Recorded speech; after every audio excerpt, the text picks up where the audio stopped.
Lesson 3, focus on the unchanging human needs, not on the changing channels, and we'll tell you a little bit about how to understand the human beings. What we have done, we are going to start this now, yeah. So you will hear a disembodied voice very soon. Do not mistake it for one more media. It is just our Reshma Paritosh is the girl who is going to talk about this thing. So for the next 15 minutes, the voice you will hear is Reshma Paritosh. I could not join you in person today because of a minor injury. And taking you through this presentation this way is also not very usual for us to do. But since we thought it's SMW, we should make the best use of social media. So when we were thinking about the brain, neuroscience, marketing, topics like the subconscious mind, one does expect a little bit of sci-fi. But jokes apart, if we have to understand the future, and the future primarily is unknown or unseen, how do we make any judgment about it was a question we had in our mind as well. The only way we thought we could even attempt to predict the future, if I may use those words, would be if we understood the past. And to understand how the past would help us predict the future, I want you to bring your attention to the concept of intimacy. If you could go to the next slide. I know intimacy, as we typically understand, has sexual overtones, and I have deliberately deleted some of that on the slide, and I wanted you to draw your attention to some of its other dimensions. Familiarity, deep understanding, the comfort of being able to share secrets. And it is this kind of an atmosphere that creates a level of understanding so deep between two individuals that one is able to predict the response of another to new or unfamiliar stimuli. And we see the workings of this happen amongst couples who've lived together for a very long time, who, when quizzed about their spouse or their partner, answer with astonishing accuracy. They infer future action based on their understanding of past behavior.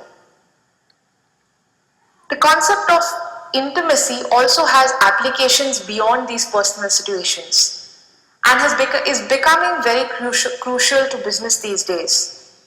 The next slide. There is a feeling amongst the marketing and the research communities that we've been doing the same things for a very long time, and although we've been doing it very well, it has not delivered the same level of insight as it did many years ago.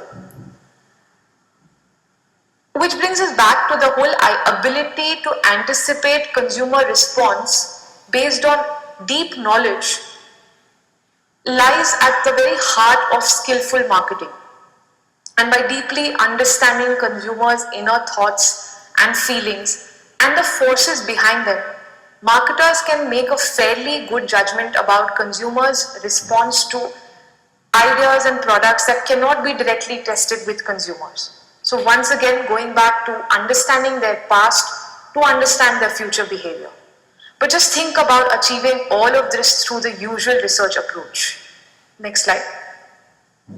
The challenge with achieving this through regular research is that the typical research setting involves a few minutes of getting to know the consumer, before which the subject is openly asked to air her views about maybe a brand of toothpaste or tea.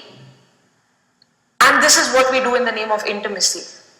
The performance anxiety a person would suffer talking to a complete stranger, a researcher like me that is, asking them stupid questions one after the other, and also trying to answer insightfully, washes away all hopes of getting any deep understanding in this sort of a setting. And at best, the poor respondent can only play along. So we tried another approach. Next slide. To overcome this contrived setting bias, research design evolved to capture the real experience of the consumer as closely as possible. And ethnography, as we know it, has become a buzzword. Next slide. But trying to be an unbiased observer has not met with much success. So unfortunately, all our attempts at being the proverbial fly on the wall have not gone too far, and we know why. We as researchers land up at the respondent's house with our entourage of cameramen. Sometimes we have international clients, exotic language translators, and we manage to inject pretense into what should be otherwise an unadulterated glimpse of the consumer's life. But for a minute, even if we were to think about the fact that we could go about doing our ethnography in a sensible way, the other challenge we would have in front of us would be that this would give us only a peek into the consumer's life at that moment of inquiry. So, in effect, what we would get is a static picture. It would not tell us where the consumer is coming from or what has shaped his or her reality. Next slide. In reality, however, consumers experience brands over a period of time, and we all know that. And exploring that helps us understand how consumers actually pull brands into their lives and how changes in their lives influence the way in which they engage with brands. And this is a dynamic situation always. So you could ask me that we could access this historical information even through conversation, couldn't we? But just imagine doing this through a conscious conversation would be like subjecting the poor consumer who's anyway going through performance and anxiety through a memory exercise. So the need basically is to create a process that allows us to tap into the deep recesses of the consumer's mind in a manner that is natural and intuitive for the consumer. Next slide. The idea of subconscious mind and its influence on conscious actions and behavior is not altogether a new thought for us. Of course, we've known that historically Freud attributed this part of us to something that is primitive, lustful, angry, irrational, in short, all of the stuff that is dysfunctional. But in modern times, the whole concept of the subconscious has taken on a new avatar.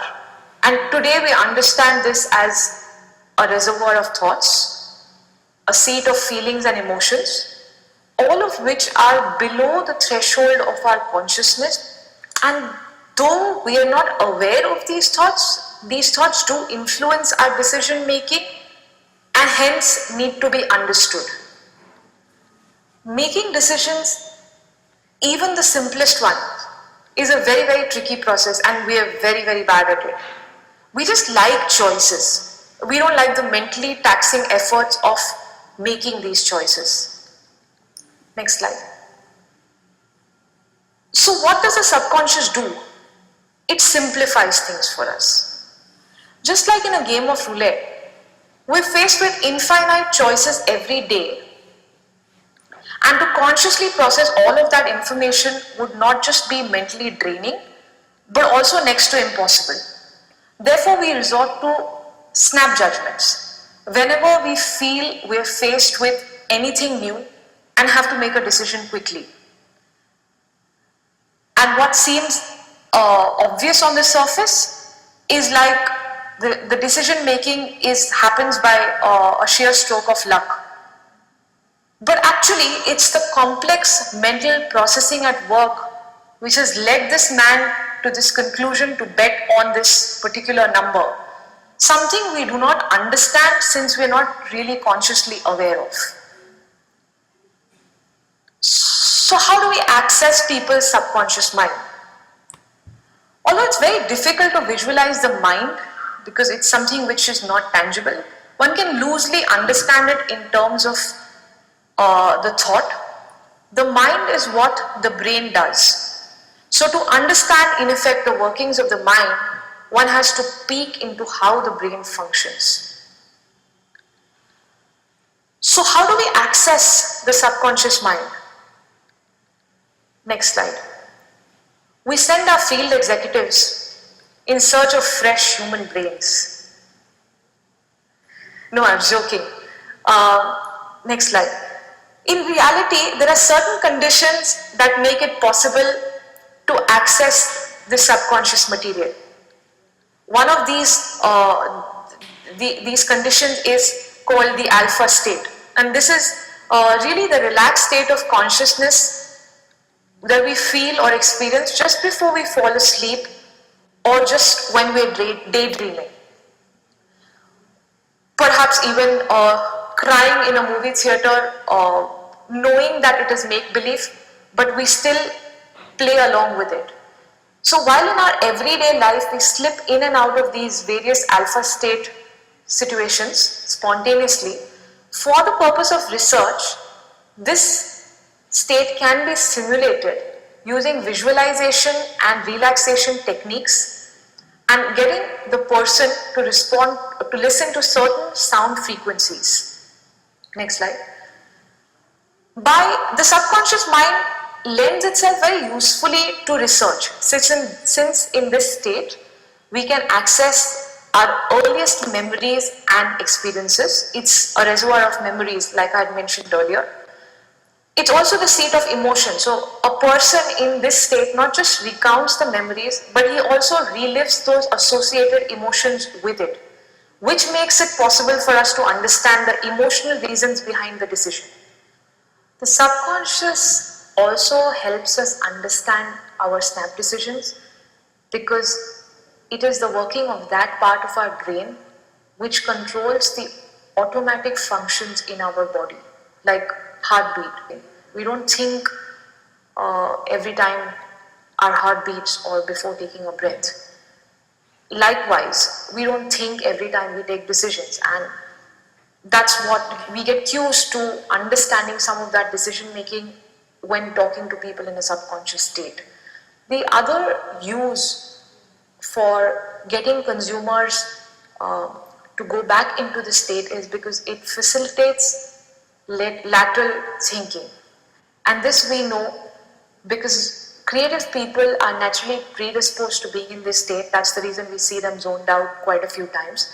So what happens in the case of research is that even your regular respondents can make these creative connections in their mind without much effort. We don't really need to recruit creative respondents or consumers for this purpose. And one of the last things which I want to point out about the use of the subconscious state is that it helps us understand a lot of sensorial information around any product or brand experience, and hence the access to this sort of information helps us arrive at imagery which is so rich, which is not possible to understand otherwise. But what is really useful about this approach is not the fact that there are so many implications of the state for the marketing community or researchers like me. What really makes this state very, very special is this approach tends to be a very naturally intuitive and deeply relaxing experience for the consumer.